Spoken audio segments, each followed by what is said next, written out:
Hello दोस्तों, कैसे हो आप सभी लोग। आशा करता हूँ अच्छे होंगे। दोस्तों, कल जैसा कि हमने आपको जो महत्वपूर्ण विषय थे उन पर हमने चर्चा की थी।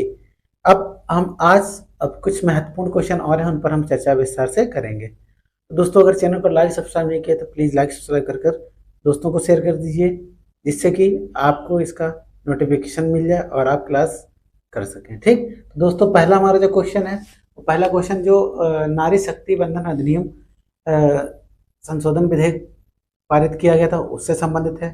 फिर दूसरा अगर हम पूछेंगे तो एक मिथुन पशु का दर्जा दिया गया उसे। फिर तीसरा है सांची भारत का जो है सोलर सेल से, मतलब अगर कहें कि सन प्रकाश से 100% 24/7 कर कर उसे ऊर्जा देने का काम किया जाएगा। एनसीईआरटी से संबंधित एक क्वेश्चन है, उसका भारत मंडपम पर एक बहुत ही विशेष महत्वपूर्ण क्वेश्चन है।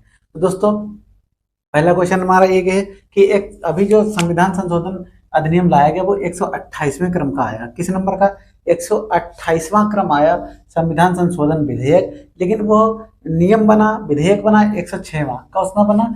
106वां संविधान संशोधन अधिनियम बना। ठीक, आया था 128वां संविधान संशोधन विधेयक लाया गया, उसके बाद जो संशोधन अधिनियम बना वो 106वां अधिनियम बना। अब इसमें एक किससे संबंधित है, देखिए। अब इसकी लोकसभा में कब, राज्यसभा में कब लाया गया? तो लोकसभा की अगर हम बात करते हैं तो इसको 20 सितंबर को लाया गया लोकसभा में। उसके बाद राज्यसभा की बात करते हैं तो 21 सितंबर को राज्यसभा में लाया गया 2023 में। तब लोकसभा की अगर बात करते हैं तो इसमें इसके पक्ष में कितने मत पड़े और इसके विपक्ष में कितने या विरोध में कितने मत? तो 454 जो मत पड़े वो इसके पक्ष में पड़े। किसके पक्ष में? नारी शक्ति बंधन अधिनियम के पक्ष में पड़े, और 2 इसके विरोध में पड़े। अब 2 किस पार्टी के थे? AIIM, जो असदुद्दीन ओवैसी की पार्टी है, उसके जो विधायक थे उन्होंने इसमें विरोध में इसके डाला। ठीक, अब बात करते हैं जब, लेकिन राज्यसभा में सर्वसम्मति से पास हुआ यह विधेयक। राज्यसभा में किसी ने इसका विरोध नहीं किया। लोकसभा में सिर्फ 2 विधायकों ने इसमें, 2 सांसदों ने क्या किया? इसमें विरोध किया। ठीक, फिर अगली बात करते हैं दोस्तों, राष्ट्रपति द्वारा इसे स्वीकृत दी गई 106वां संविधान संशोधन अधिनियम से संबंधित। ठीक, तो राष्ट्रपति जी ने इसको 106वां संशोधन अधिनियम पारित किया। क्लियर? अब अगली बात करते हैं, जो नारी शक्ति बंधन अधिनियम है, इसमें ये कहाँ पेश किया गया? तो भैया आप, बहुत ही महत्वपूर्ण प्रश्न है ये, नए संसद भवन। अब नए संसद भवन में पहला विधेयक पास होने वाला ये था नारी शक्ति बंधन अधिनियम। कौन सा? पहला। तो अगर आप संसद की बात करते हैं, नए संसद भवन की, तो नए संसद भवन की अगर आपको होमवर्क दे दिया जाए तो ये किस, इसका आकार देख लीजिए, किसने बनाया ये देख लीजिए। ठीक, और इसमें कितनी सीटें हैं, लोकसभा की कितनी है, राज्यसभा की कितनी है, और इसमें और क्या खास बातें हैं वो इसकी देख लीजिए, क्योंकि ये एग्जाम में पूछे जाते हैं। ठीक, क्लियर? अब अगला देखिए, लोकसभा। अब इसका मेन उद्देश्य क्या है? 128वां संविधान संशोधन जो विधेयक लाया गया और जो अधिनियम बना 106वां संशोधन अधिनियम, इसका मुख्य उद्देश्य है लोकसभा में, राज्यसभा में एनसीआर मतलब नेशनल कैपिटल राजधानी, राष्ट्रीय राजधानी क्षेत्र दिल्ली में महिलाओं के 33%, 1/3 मतलब 33% सीटें आरक्षित की जाएंगी। ठीक, 1/3 मतलब 33% सीटें आरक्षित की जाए। तो ये तो हो गया नारी शक्ति बंधन अधिनियम से संबंधित महत्वपूर्ण प्रश्न। अब अगला प्रश्न है मिथुन। मिथुन चक्रवर्ती की बात नहीं करेंगे। मिथुन एक जानवर होता है। अब मिथुन जानवर कैसा है? इसे खाद्य पशु का दर्जा दिया गया। अब ये कहाँ पाया जाता है उस पर हम चर्चा करेंगे। तो अभी हाल ही में मिथुन को खाद्य पशु का दर्जा दिया गया। ये कहाँ पाया जाता है? तो भैया सबसे मोस्ट इंपॉर्टेंट है कि पर्वतों का पशु इसे कहते हैं। मिथुन को क्या कहते हैं? पर्वतों का पशु कहते हैं। ठीक, ये पूर्वी भारत में पाया जाता है।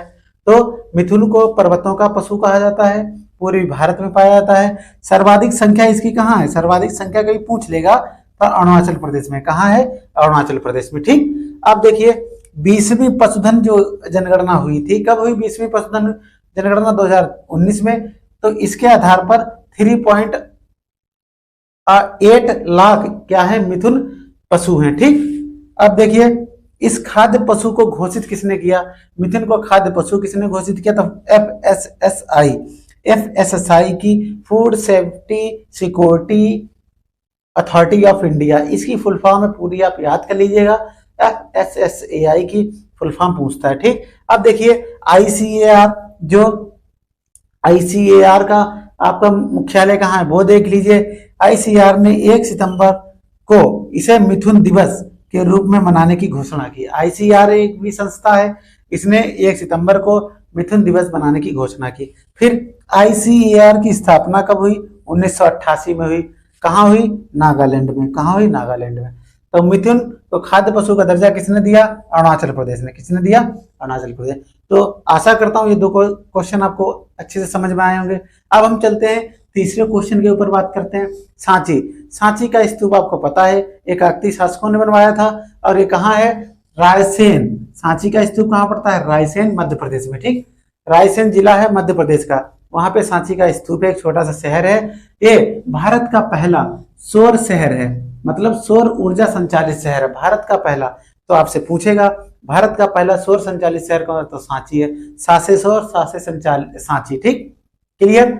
अब देखिए इससे पहले हमने आपको बताया था कि एक गांव को भी, ये तो सांची एक शहर है, ये क्या है? एक शहर है। अब एक गांव की बात करते हैं जहां पर 24x7 क्या है? सौर ऊर्जा से हमेशा संचालित होने वाला पहला गांव बना भारत का।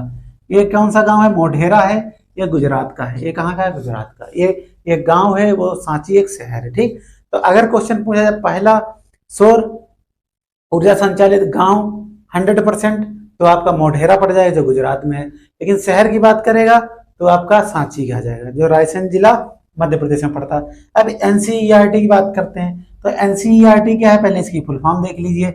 National council of education research and training. National council of education research and training, ये इसकी क्या है? NCERT की फुल फॉर्म है। इसे NCERT को डीम्ड विश्वविद्यालय का दर्जा दिया गया, इसे डीम्ड विश्वविद्यालय का दर्जा दिया गया।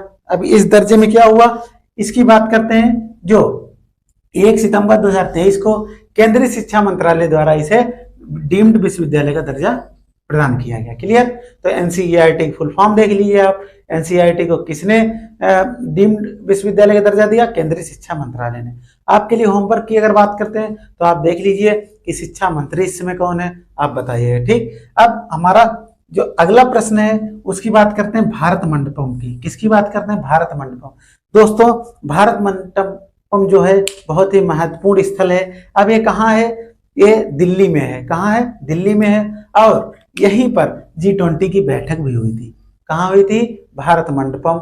अब भारत मंडपम दिल्ली के प्रगति मैदान ऐसा था, प्रगति मैदान में पहली बैठकें होती थी, तो उसकी स्थिति ठीक नहीं थी, तो उसी को रिनोवेशन करवा के, मतलब उसका जीर्णोद्धार करवा के फिर से जो जर्जर हो चुकी थी वहां के प्रगति मैदान की स्थिति, उसको सही करवाया गया।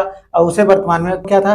यह नई दिल्ली स्थित प्रगति मैदान थी। प्रगति मैदान का आपने नाम सुना होगा, जहाँ पे जन आंदोलन बहुत होते हैं कि जर्जर हो चुकी सुविधाओं को, वहां पे प्रगति मैदान था, उसकी व्यवस्था बिल्कुल खराब हो चुकी थी, उसी का जीर्णोद्धार किया गया, नवीनीकरण किया गया, और जिसका बाद में नाम भारत मंडपम रखा गया। क्या रखा गया? भारत मंडपम। अब भारत मंडपम में G20 की बैठक भी हुई। अब इसे इतना हाईटेक बनाया गया, ठीक है। और भारत मंडपम जो नाम है भगवान बसवेश्वर के अनुभव मंडपम से प्रेरित है। क्लियर।